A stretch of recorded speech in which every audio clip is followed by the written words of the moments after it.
Welcome to the rugby section of Comedy and Sport. A lot of people think that the home of rugby is at Twickenham, the headquarters of the RFU.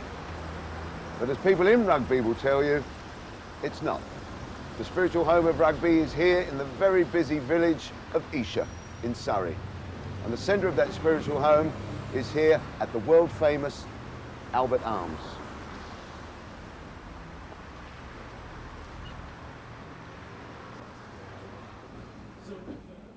So here we are in the restaurant at the world-famous Albert Arms.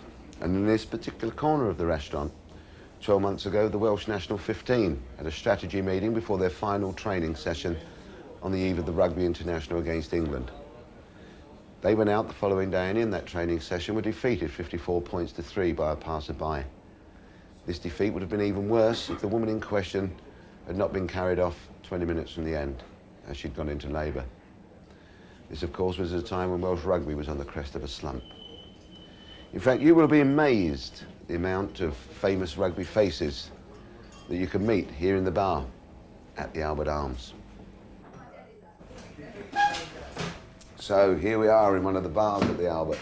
In fact, this is the bar regularly used years ago by Wade Dooley and Paul Ackford. Other people would like to have joined them for a drink, but they couldn't. There was no fucking room. Isn't it funny? It's always the front row that thickens, isn't it? I mean, who drunk after save instead of white wine in Paris? Colin Smart, England prop. On that same Lions tour, who went whitewater rafting with no life jacket? He can't swim. Die Young, the Welsh prop. I tell you how thick front rows are. You've seen them in scrums. One of the big Irish second row forwards was Moss Keane, and Moss was different. He was a mammoth man. But Moss, being Irish, he jumped in the scrums and he pushed in the lineouts. And of course, he was renowned for doing a few things. But his classic was in 1977 on the Lions tour in New Zealand. And it was after the second test match, which we'd won to level the series at that time. And we had a huge party in the team room. And we were singing our hearts out. And I was a choir master. And you couldn't leave that room without my permission. And then Big Moss Keane turned to me and he said to me, "Hey, Bruni, where's so-and-so?" and named one of the players. And I said, "He must be in here somewhere." And Mossy says, "No, he's not. He's in next door with a bird." And I said, "What? He hasn't asked my permission to leave this room, and he's in next door with a bird? He's supposed to be in here enjoying himself." It's called second row forward brain damage. So Mossy said to me, "To be sure, Bruni, do you want me to go and fetch him?" I said, "Yeah, bloody right I do." So I said, "But open the doors," because his nickname was Rent-A-Storm, you see. So he disappeared and we could hear a bit of a kerfuffle in the room next door. And after a couple of minutes, our door burst open and in came Moss. And under this arm, he had the British Lions rugby player, Starkers, squirming, fighting like hell, you know. And under this arm, he's got the bird, and she was Starkers, and she wasn't too happy about it either. And he says, "To be sure, Bruni, did you be wanting the two of them?" So after 5 minutes, we said that he really should take her back. So I've met some hard men in my time. Graham Price from Wales. Oh, legend. Hard man from the valleys. I mean, rumour have it, when he dies, etched on his tombstone to read, "Who are you looking at?" Fran Cotton. He used to wear shin pads on the back of his legs. Nobody in their right mind would kick him to his face. One of the great characters that I played with and went on tour with was the former England prop forward, Mickey Burton. And Burto was just incredible, he really was. And he's so much mischievous fun in his system. And I mean, he's renowned for a lot of things. I mean, the classic was when he gets sent off playing for England at Brisbane against Australia. And the referee said to him, "I'm sending you off for a late tackle." And he said, "But ref, I got there as quick as I could." But playing rugby is awesome. To play international rugby or any sport, you can't really put it into words. It's probably like one of these big scary rides you do. You don't want to do it, but somehow you keep going up and doing it. But probably the worst crowd I've ever played in front of, one at Cardiff Arms Park, one in Auckland, one in Australia, Ireland, Scotland.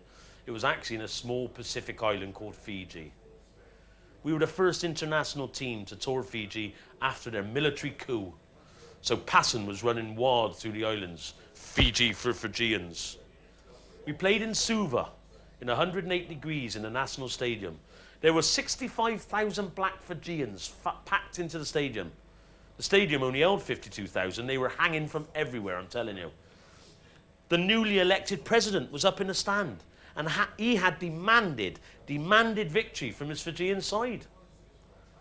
They played in black, all black, for the first time in history. We were in our traditional England white.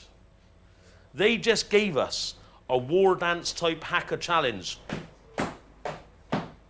And there we were, in front of 65,000 black Fijians, in front of the main stand, all in white. God save our great... Now, I'm a patriot, gentlemen, but it's not the most stirring of anthems, is it? You don't actually get your blood flowing. Send her victor... And just before the end of the anthems, I said, I tell you what, lads, we'll be lucky to get out here alive. And a voice next to me said, you speak for yourself. It was Jerry Guscott. I can remember Mike Burton in South Africa in the 74 Lions tour. He was in competition with Ian McLaughlin, the Scottish prop forward. And of course, Ian's nickname in rugby circles is the Mighty Mouse. And there's possibly not a more apt nickname in the whole world of rugby. Because Ian was only 5'9", but he would take on anybody. And everywhere Ian went in South Africa, people kept saying to him, wait till you play against Johan Strauss. He'll kick the shit out of you, boy. And this Johan Strauss was some massive prop that was going to play for Transvaal midway through the tour. And of course, the longer the tour went on, we were undefeated all the games. And Ian McLaughlin kept getting this Johan Strauss, Johan Strauss, Johan Strauss. He'll kick the shit out of you, boy. Everywhere he went. And the week before we played against Transvaal, we played against a select 15. And it had Johan Strauss picked to play that day against the Lions. But instead of Ian McLaughlin playing that day for us, it was Mickey Burton. And in the dressing room before the game, Mickey Burton said to me, Bruni, I'm against big Johan Strauss today. If I do well against him, I'll be in the big game against Transvaal, not Ian McLaughlin, okay? So I want every single ounce of strength you've got behind me in that scrum today, okay? And I'm saying, yeah, Mickey, no problem, Mickey. No fucking chance, Mickey, you know. McLaughlin was my mate. So out we went, kicked off, scrum down, and I stuck my head through between Mickey Burton and the hooker Bobby Windsor. And I cast my eyes on this Johan Strauss for the first time in my life. And this guy, I mean, his head was nearly in the clouds, and he was that size. And I thought, Mickey, this guy is going to eat you alive. And as soon as the scrums came together, you know, in those days you stood quite a bit apart, and you went, and as soon as the scrums came together, all I heard was, hello, Johan, I'm Mickey Burton from Gloucester. And he smacked him in the gub. And I thought, oh, Christ, I don't believe this. And the ball came into the scrum, we heeled out the scrum, and we broke up and ran away. And I thought, right, I have to be careful this next scrum. So we stood back even further this time, and down we went, and I was all set for the Third World War. But as soon as we came together, all I heard was, remember me, Johan, Mickey Burton from Gloucester. And he smacked him again. But again, the ball came in, we heeled it out the back of the scrum. And when it came to the third scrum, and I'm saying to the boys, we'll have to be ready here for a war. And as we lined up, they came in really close, and this big guy, Johan Strauss, said to Mickey Burton, I don't like you punching me, don't punch me anymore, you know. And he came in like a wee lamb, and Mickey had him up and down and inside and out all day long. He absolutely murdered them in the scrums. And of course, the following week when the teams were announced, there was no Johan Strauss selected for Transvaal, because if he couldn't handle Mickey Burton, how could he handle Ian McLaughlin? And of course, Ian McLaughlin played for us. One of the greatest overseas players in recent years is Nace Botha, who's the South African fly half. And people have had a go at Rob Andrew over the years for the way he's had to play for England, saying he doesn't run enough, kicks far too much. But when it comes to kicking out of hand, you know, Nace Botha was the king of them all. I mean, I don't think he ran more than 50 yards in the whole of his international career with the ball in his hands. The story of him was on an internal flight in South Africa, where he got into his seat and he sat down there and strapped in, plane took off, and he turned to the guy sat next to him and said, hello? And the guy said, hello. He said, you don't know who I am, do you? He said, no. He said, I am Nace Botha. He said, South African international rugby player, probably the finest fly half in the world. The guy said to him, oh, is that right? You don't know who I am, do you? He said, no, who are you? He said, I'm your inside centre.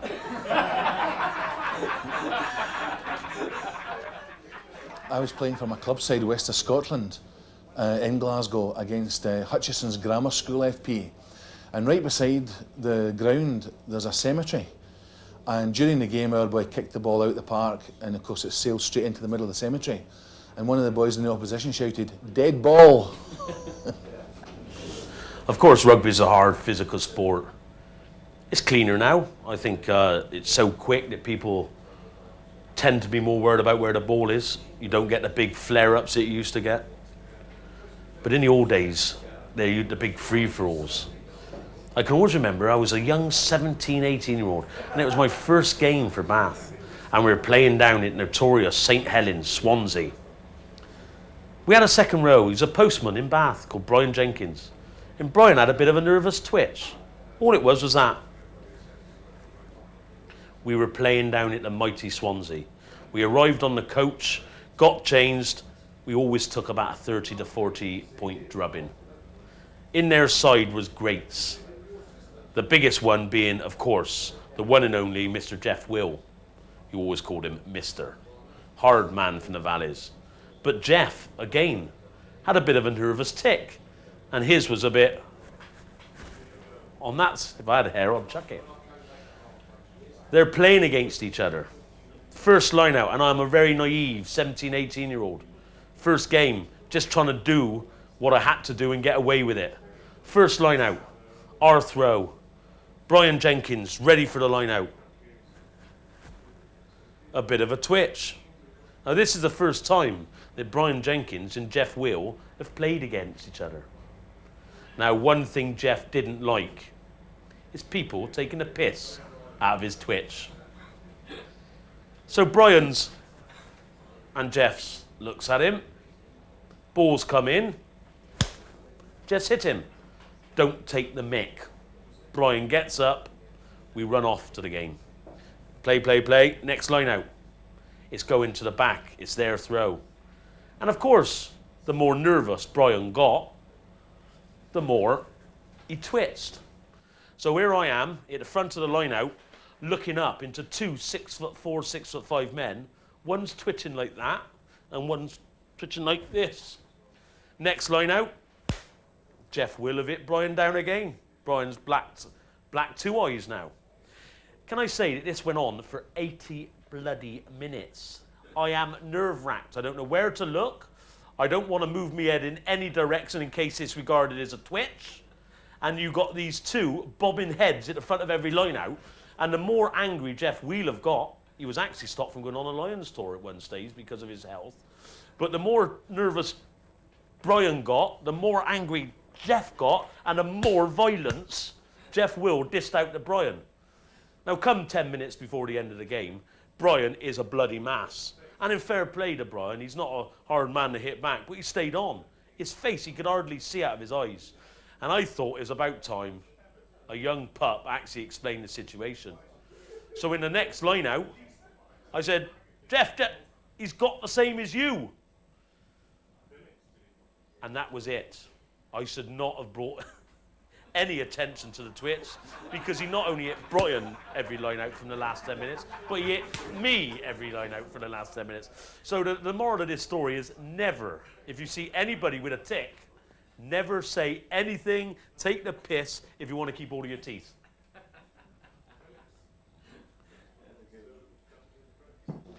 One of my chums played for London Scottish in Paris on the morning of an international match. And London Scottish were playing against one of the local Parisian teams. And of course, the night before, on the Friday night, I mean, they'd been out in the batter all night long. They'd drunk copious amounts of local beer. They had never got to their beds. And here they are at 9:30 in the morning, lining up against the local team. And they were far too strong for the local team. And every time there was a scrum down, no matter who put the ball in the scrum, the London Scottish boys won it. And the game was about 20 minutes old, when all of a sudden the ball was put into a scrum. The loose head prop for London Scottish was sick all over the ball. You see? spewed all over it. And the guy who played number 8 for London Scottish that day, a guy called D.K. Smith, he shouted out, "Good ball to lose, Scottish." Because he knew that if that was heeled back through the scrum, he was the one that was going to have to pick it up, because the scrum half would never touch it. Rugby, game for all walks of life. You can be a solicitor like Brian Moore, or a bricklayer like Mike Teague. There's a place for you in rugby. It's a game for all shapes and sizes. You can be a 6'8" Wade Dooley or a 5'9" Dowie Morris. There's a place for you in rugby. There's even a place for the all-round perfect athlete, like myself. But one of the lovely things about rugby is the perks. And I think probably the biggest perk in rugby is touring. And it doesn't really matter whether it's a weekend away in Torquay or 2.5 months down under. The thought of 25 rugby players going away with the same thing in common. The love of rugby football union. The thought of sex and drinking don't enter our minds, I'm telling you. But I've been very, very lucky to have seen the world many, many times. And one of my favourite tour destinations is the Far East. In fact, I can narrow it down to Bangkok, but we're not going into that tonight. One of my best tours. When the Welsh team came to Scotland in the mid-70s, 2 of the team were Bobby Windsor and Charlie Faulkner from Pontypool. And on the Saturday night, they'd had a few beers, of course, after the game. And they're making their way slowly back to the hotel room on their hands and knees. And they got to the door, and they were trying to make up their mind which one was to stand up to actually open the door. And they heard this voice, this female voice coming from the next bedroom. So Bobby thought, what's that? So Bobby went on his hands and knees down to the next bedroom, and he looked through the keyhole, and he saw this beautiful naked female with this guy standing beside her. So of course Bobby goes, Charlie, quick, come here. So, come here. So of course Charlie comes across on his hands and knees. Bobby goes, look. So Charlie then looks through, and of course he sees this beautiful, voluptuous woman, starkers. And they can hear the guy saying, "You've got the most beautiful face. I'm going to paint your face platinum. You've got the most magnificent breasts. I'm going to paint your breasts gold. And look at your thighs and legs." He said, "I'm going to paint your legs silver." And of course, Charlie and Bobby are going, let me see. You know, they were fighting with one another over who could look through the keyhole. And the guy heard this noise at the door, and he shouted, "Who's that? Who's that?" And Charlie says, quick as a flash, "2 painters from Pontypool."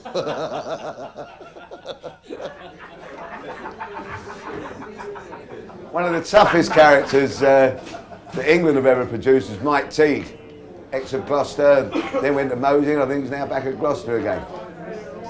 And this legendary story was told to me by Bunchin, or Lord Carling, the England captain himself. And it shows, it's a legendary story about Mike Teague's toughness. England were playing Ireland at Lansdowne Park, 5 Nations Championship. And tradition on Friday nights is an early dinner. Then the lads sit round in one of the private rooms of the hotel and watch videos. And what they do, each game, each away match, when they stand in hotels, they toss up who will choose the video, the forwards or the backs. And the backs have never won the toss yet, because it doesn't matter what it comes down. The forwards say, well, we called that first, so the forwards choose the video. When we were in New Zealand in 1971 with the British Lions, we went to the cinema regularly. And one night, a whole gang of us went to see one of the Dracula films. And there was a prop forward from Ireland on that tour called Sean Lynch. And Sean was a big, powerful built guy. You know, he would never take a step backwards in any rugby match at all. Nothing frightened him on a rugby field. But off the field, he was terrified of cats and dogs, birds, worms, anything like that at all. Quite a sensitive fellow, despite the fact he was such a big animal as a rugby player. So we were in the cinema watching this film, Dracula. And just at the bit where Dracula's about to sink his teeth into the young lady's neck, Ian McLaughlin, who was sitting behind Sean Lynch, he just sat forward with the fingers and went, "Ow!" And of course, Sean didn't just go, "Oh!" Sean went, "Yeah!" and erupted. And he didn't then run out the cinema, sliding his way along the passageway. He stepped out over the top of people. He literally trampled people as he got out of the cinema. And of course, all the lights came on. And they choose, you mean, arty-farty type films with Arnold Schwarzenegger and Claude Van Damme in them. None of this buggering about with dialogue. So on this particular occasion, they're at Lansdowne Park the following day, and they're in the hotel, and the choice of the forwards had been Predator, Arnold Schwarzenegger's greatest ever movie. It's probably the most he's ever spoken. He had 6 lines in the whole of the movie. Now this appealed to the forwards, because some of the forwards could actually remember some of the lines the following day. Now the 2 most famous lines in the movie are "Ain't got time to bleed," and after the alien has wiped out most of his platoon, when Arnold Schwarzenegger gazes into the blank face of the jungle and says, "It's payback time."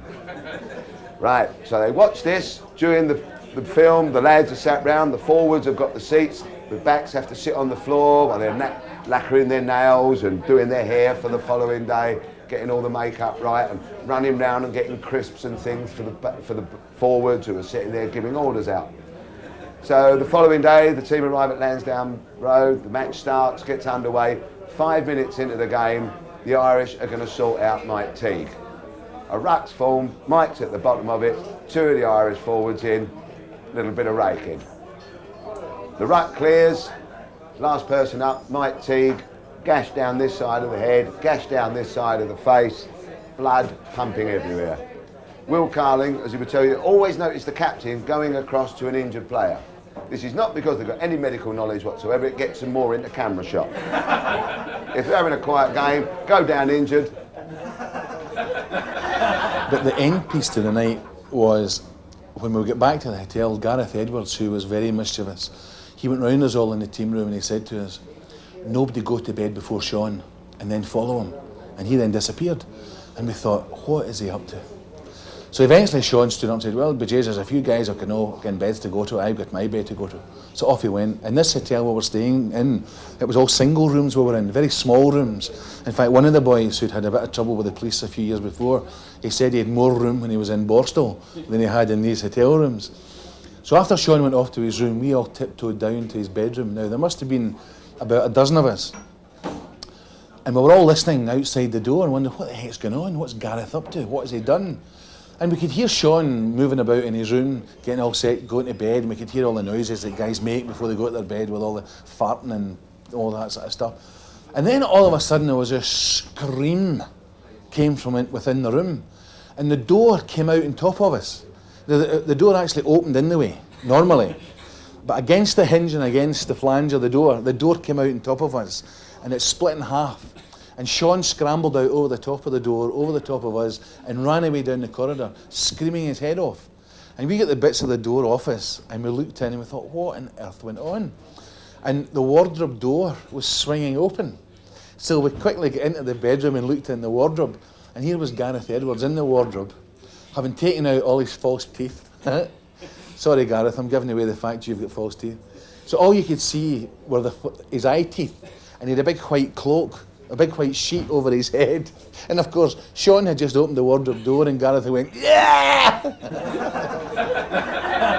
And I tell you, Will Carling's walked across to Mike Teague and said, "Mike, you better go off for attention, you're bleeding." Mike Teague looked at him, blank eyes, and said, "Ain't got time to bleed." The Irish decide they haven't hit him enough yet, into another rack. 3 of them now in. Cut them. While you're down there, take that. The ruck clears. Up gets Mike Teague. Now the nose is even more twisted. He's got 2 extra gashes and the eyes are closing. And he stood there and he looked at the Irish forwards who were stood 10 yards away looking at him, and all he said was, "It's payback time." And Will Carling swears the Irish forwards all took 4 paces backwards. I remember that game, it was fantastic. All the forwards were like...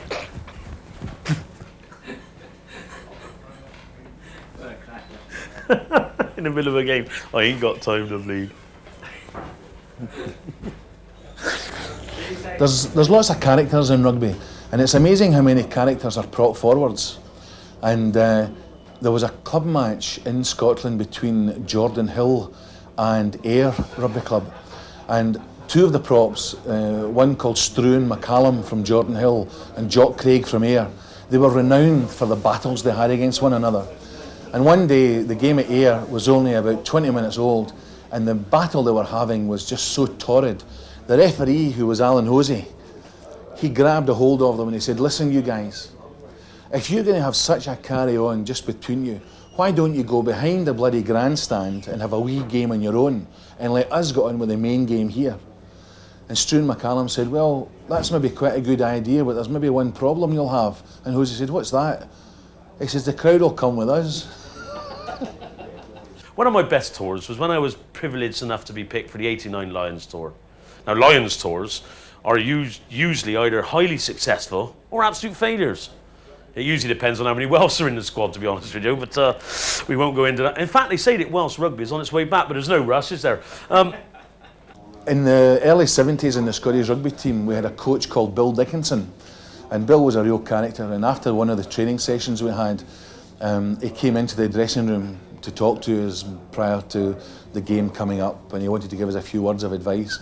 And in those days, in the second row with me was the big London Scottish second row forward, Alistair McHarg. And Alistair was 6'5", and geez, a big physical specimen. And he was in the shower. So Bill Dickinson went through into the showers to have a word with Alistair. And of course, Alistair was standing there, you know, in his full glory. And Bill Dickinson turned to us and he shouted, "Geez, boys, would you have a look at Ruddy Adonis in here?" And Big Al says, "What do you mean, Adonis? The Ruddy Adonis." But pound for pound, I think the hardest man I've ever met in world rugby is a guy called Jean-Pierre Garraway from France. In fact, he's from the Basque region of the Pyrenees. He don't like the Spanish. He don't really like the French. So you can imagine what he thinks of the bloody English, can't you? And the last time I broke my nose was in a friendly in Toulouse for cancer research. Not particularly psyched up, to be honest with you. I was down there on a jolly, on the beer and red wine, not particularly worried about Garraway. First scrum, we went down. Bang! As we've got up, he's caught me. Now, I've tried to fight back, but it's quite hard when you're crying. But he'd been looking for me for a year. He'd been after me for 1 year. The trouble started a year earlier, France v England in Paris. Berbizier, the French scrum half and captain, had wormed his way into a mole situation. Richard Hill, our scrum half on the day, 5'8½", fiery little red-headed scrum half. Thought, right, I'm going to have my opposite number. He's gone into the same mole and poof, grabbed by the balls. An iron-like grip have gone on the wrist. Poof. Now you've got it. Berbizier is still playing rugby.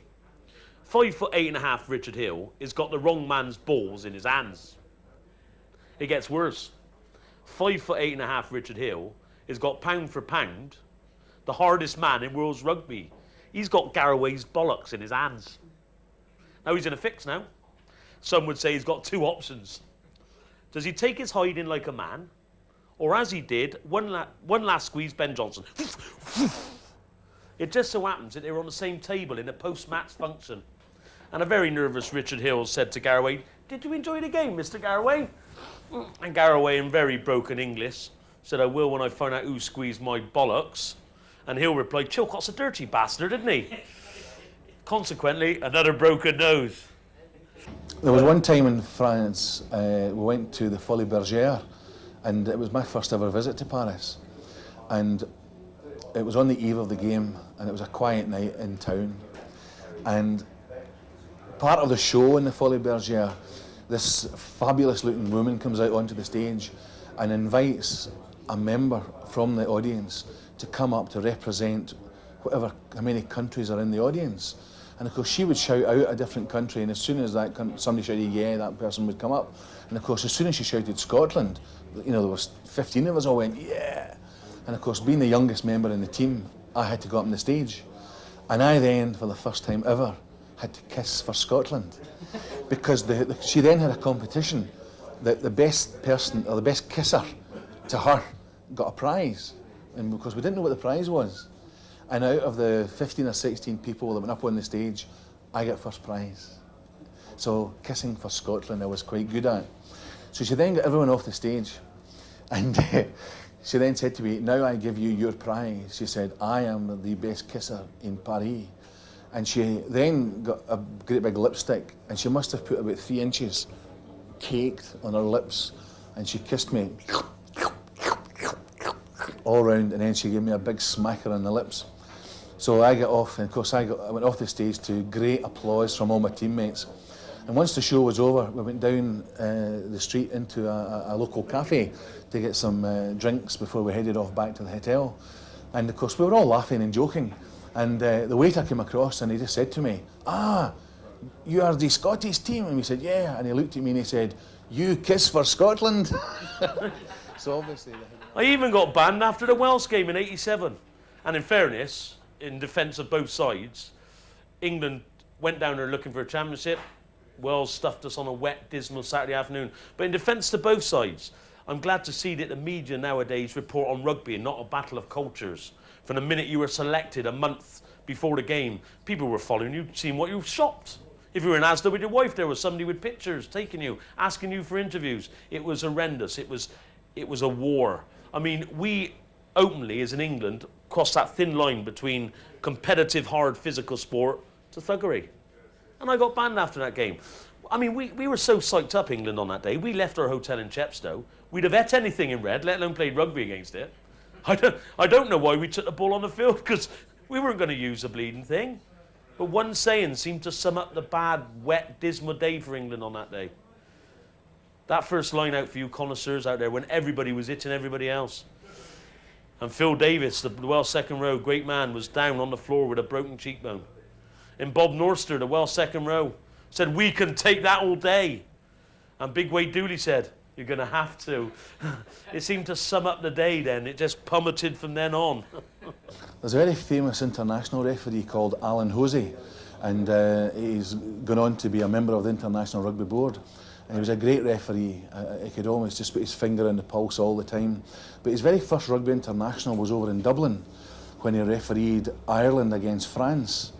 And the one thing he wasn't sure about was, when does he know the last player of the Irish team is out the dressing room? Because the referee always follows the last home player down the tunnel to go out onto the pitch. And of course he was told, you don't need to worry about that. Willie Duggan, the big Irish number 8, is always last out the dressing room. And of course Alan Hosey knew Willie Duggan, so he thought, right, no problem. So he was standing there and waiting, and the visiting team, the French, went down the tunnel, and then the Irish boys came out. And of course the one thing that Willie Duggan does just before he leaves the dressing room, the last thing he does before he leaves the dressing room, he takes a big drag at his fag and he stubs it out and he runs out the dressing room. Doesn't matter whether he's playing for France, sorry, it doesn't matter whether he's playing for Ireland or the British Lions. The last thing he does is he takes a draw at his fag. And he was caught short this day.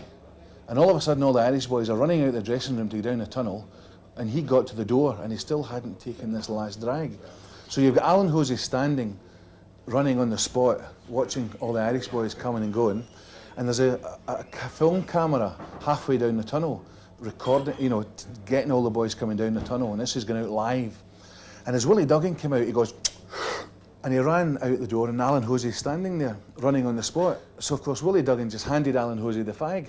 And of course when somebody just hands you a fag, you take it. So Alan Hosey's running on the spot, and he takes his lit fag. Willie Duggan ran down the tunnel, turned round once he got past the camera and went, blew all the smoke, and just as Alan Hosey came into view for all the viewers, the millions of viewers at home, he ran into view with this big cloud of smoke with a fag in his hand. And he then ran out the tunnel, and of course he couldn't run on the park with a fag in his hand. So what does he do? He stubs it out on the touchline, and all the people in the stand are all going, "That's bloody terrible, that." One of the great tourists of all time was the Ireland player, the Irish player, Willie John McBride. Great character. Didn't have a great love for referees, and was always having conversations with them throughout the match. And he apparently said during one of the British Lions tours in New Zealand, in one of the provincial games, after a lot of the decisions had gone against the Lions, he quietly walked up to the referee during a lull in the play and he said, "Referee," he said, "what would you do if I called you a fucking idiot?" He said, "I'd send you off." He said, "Well, what if I thought you were a fucking idiot?" He said, well, there's nothing I can do about that. He said, right, I think you're a fucking idiot.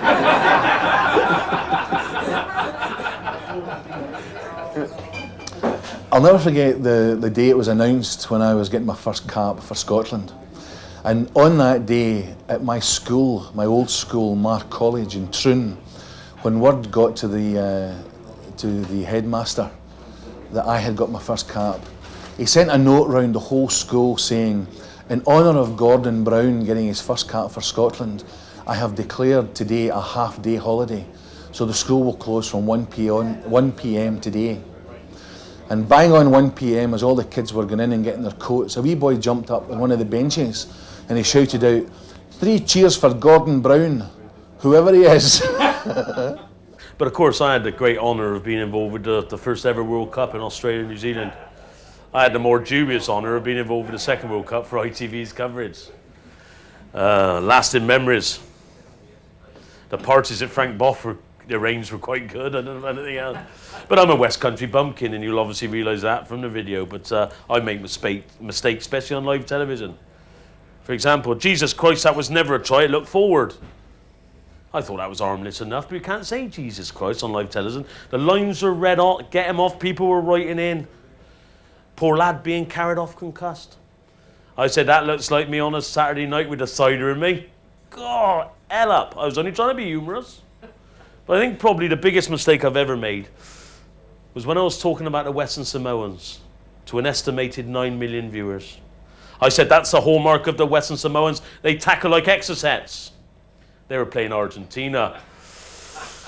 They didn't renew my contract for some reason. I was once helping organise the Bob Hope Show-Am golf tournament at Turnberry up in Scotland. And unfortunately, there were so many celebrities coming to play in this, I wasn't invited to play.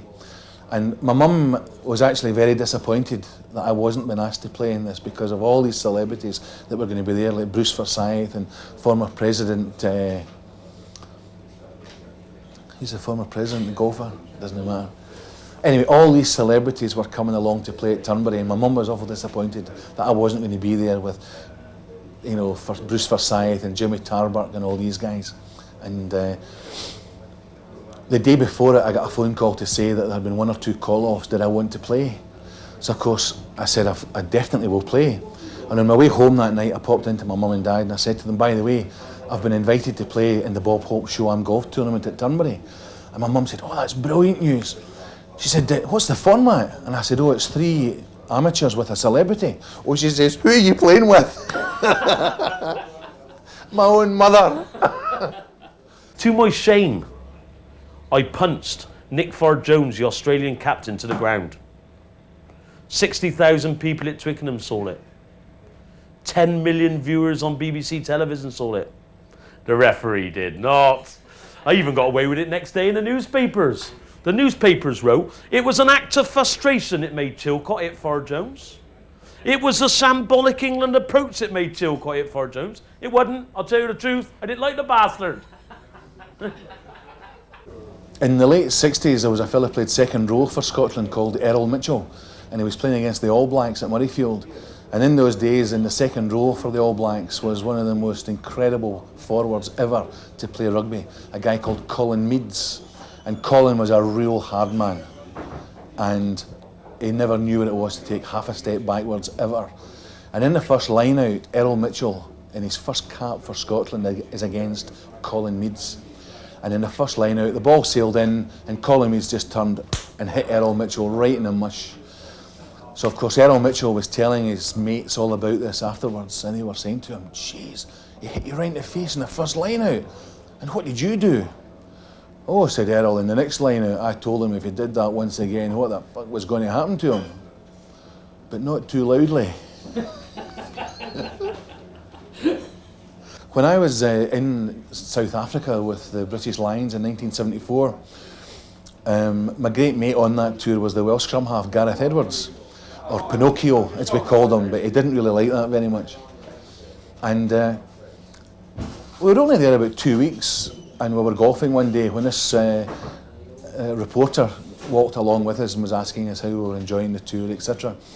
And he asked us where we came from, and of course when I said I came from Troon in Scotland, oh, he said, Troon? He said, that's where the British Open Golf Championship gets played. I said, that's right.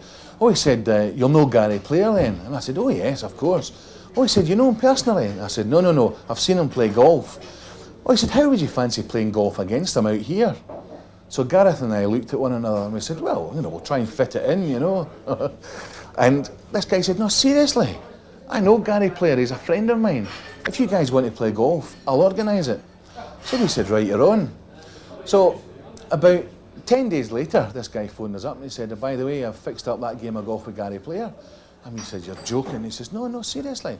It's going to be in 2 weeks' time. You'll play him at 2 o'clock on the Wednesday afternoon. We'll get a car to pick you up, etc. We'll lay on the golf clubs. So, of course, the newspapers got the story. British Lions were going to play Gary Player. So Gareth and I were never possibly the greatest of trainers. And every day, boys kept saying to us, you're saving yourself for this game of golf with Gary Player. And they really gave Gareth in particular some stick, especially Bobby Windsor, the Welsh hooker. And when it got to 2 days before this game of golf, we got word that Gary Player had been detained in America, and after all, the game was cancelled. So we were terribly disappointed. But deep down, we had this thing in our brain, we really didn't expect it was going to happen anyway. But from then on, Bobby Windsor was relentless in his chat with Gareth Edwards. Hey, big game tomorrow with Gary Player then, Gareth, you know. And Gareth got really mad at him, and Bobby wouldn't let him alone. And it got to the last week of the tour, and the boys had gone off training, and I hadn't gone training because the Saturday before I had broken a bone in my hand because I hit the guy in the jaw rather than in the nose. And the phone rang. So, of course, I just picked the phone up, and this voice said, Mr. Gordon Brown, please. And I said, who's calling? And the voice said, it's Mr. Gary Player. And, of course, I just immediately said, Bobby, go and fuck yourself. You know, you've really pushed your luck far too much. You know, it's a bit off. Maybe I brought your back. And this voice said, look, can I please speak to Mr. Gordon Brown? This is Mr. Gary Player. I said, Bobby, for Christ's sake, you're really pushing your luck. I'm going to fucking kill you. And this voice said, excuse me, there seems to be some misunderstanding here. And I thought, that's not Bobby. So I quickly stuck the phone down and walked about the room and clumped about, and then came back and picked the phone up and put on a different accent and said, hey, thanks for that, thanks very much, Fran. Pretending, of course, it was Fran Cotton that had answered the phone. I said, yes, hello, Mr. Gordon Brown speaking. The voice said, this is Gary Player. I said, oh, hello, Gary. And it actually was the man himself. He had just got home that morning.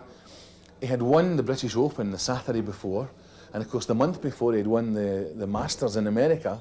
And he said, sorry I let you guys down a few weeks ago. Any chance of playing this game at golf before you go home? And of course, history has now shown that we played against Gary 2 days later. And even me with my broken hand as well. Although I have to say I did have to swallow a lot of painkillers. I don't know to this day what Gary Player thinks of Frank Cotton. So,